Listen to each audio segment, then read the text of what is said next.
Welcome to Dakar 2020. As we head into day 4, the battle between Honda and KTM is hotting up in the bikes.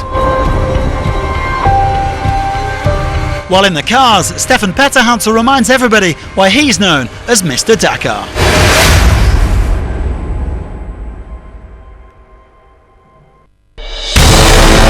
Now, in the early part of this maiden Dakar in Saudi Arabia, we've been getting a glimpse of the kingdom's remarkable natural beauty. Before we dive into stage 4, let's take a deep breath and slow things down.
Previously on the Dakar, game over for Adrian van Beveren in the bikes as Ricky Brabec took control.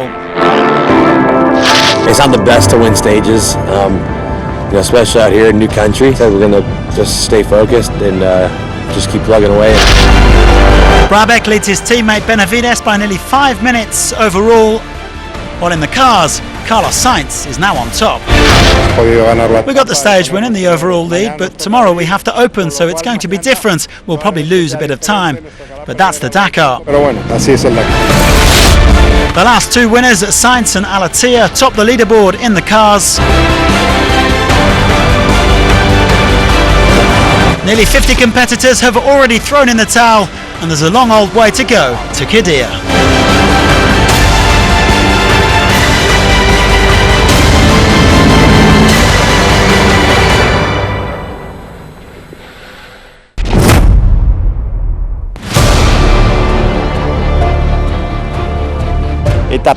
Stage 4, Neom, Alula, a varied stage with tracks, stones and more navigation, especially towards the end of the special.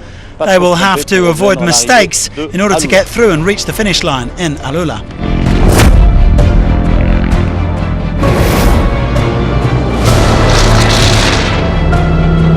The problem is how long I need to wait for the racetrack, because it's one of the last ones to start.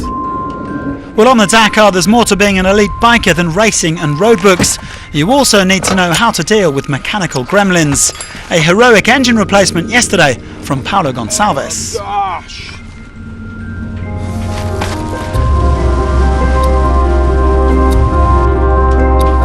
Well, meanwhile, there was more bad news for Yamaha.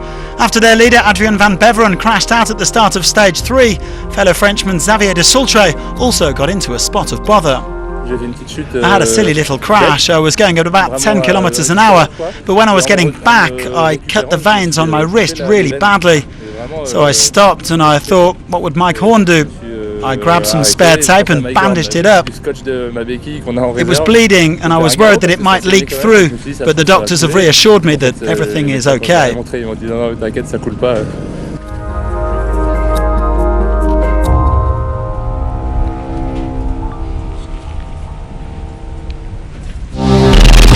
Well, an early start as ever for the bikers. They've had to protect themselves against the cold over the past few days in this northern part of Saudi Arabia, temperatures dropping as low as freezing point.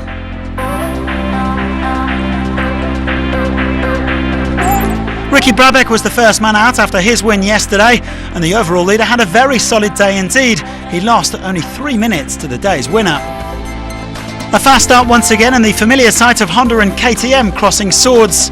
Joan Barreda and Luciano Benavides looking to navigate the sandy tracks, but there was a moment of inattention from the Spaniard Barreda, and that little crash would end up costing him over 17 minutes. As for de Sultre, it was proving extremely difficult to ride with that injured wrist. The Yamaha rider eventually threw in the towel at the 300-kilometre mark. I have no feeling in the wrist. I went over a couple of stones and tried to accelerate by dropping my elbow like this, but I can't control the bike properly. I've tried, but I just can't do it. Well, fortunately there was one ray of sunshine for Yamaha, who have now lost 2 of their 3 leaders in the space of 2 days. Franco Caimi cruising his way into the top 5 on the day, only 2 minutes and 36 seconds off the pace. Back on form after breaking his leg in late 2018, the Argentine sits 12th overall. And how about this from master mechanic Paulo Gonçalves, the hero rider in 4th, but after his woes yesterday, he is over 7 hours off the pace. Adrian Mech was called up as a last-minute replacement for his brother Mikael, who injured his knee just before the Dakar. The Sherco man with a solid ride today, 8.5 minutes down. And his teammate Lorenzo Santolino fared even better. The Spaniard, who was forced to abandon on his debut last year, just about squeezing into the top 10 on the day.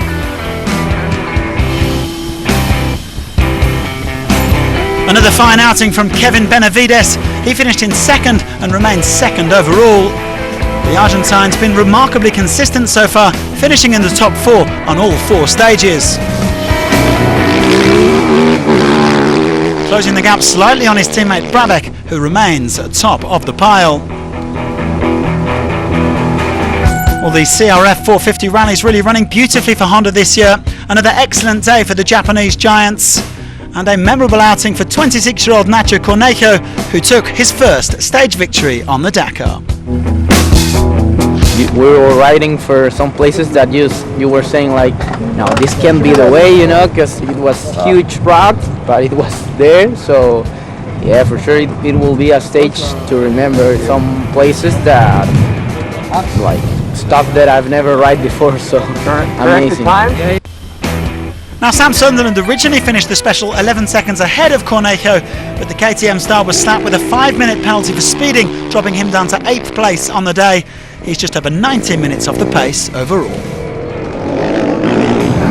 There was also a superb 3rd place from the Stage 2 winner Ross Branch after his crash yesterday. Brabec sneaking into the top 5 after Sunderland's penalty.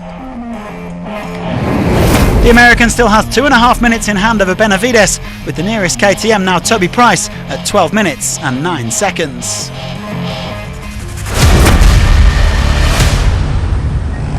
Now for the second day running, there was a fantastic 3-way battle in the quads.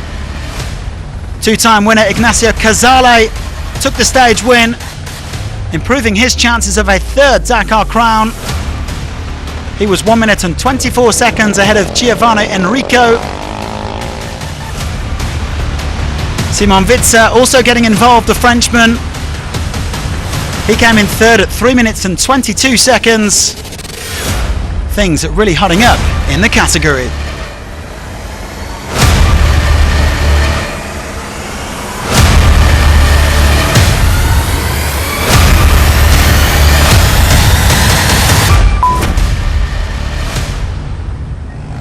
Now for the second day running, there was a fantastic 3-way battle in the quads. 2-time winner Ignacio Casale took the stage win, improving his chances of a 3rd Dakar crown. He was 1 minute and 24 seconds ahead of Giovanni Enrico. Simon Witzer also getting involved, the Frenchman. He came in 3rd at 3 minutes and 22 seconds. Things really hotting up in the category.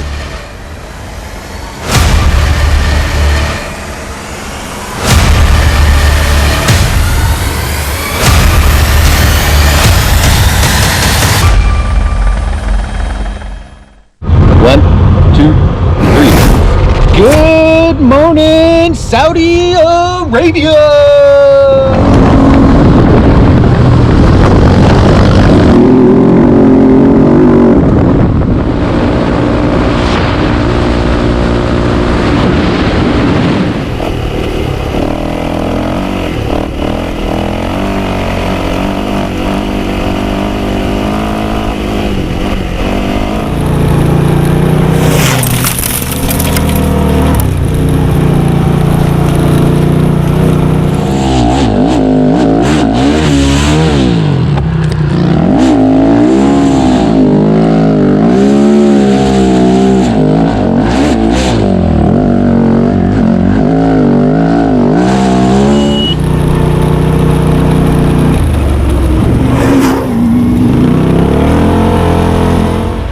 Fernando Alonso over there. Big deal, isn't it? Woo. Actually nice to see the scenery and stop for a bit. We're going that way.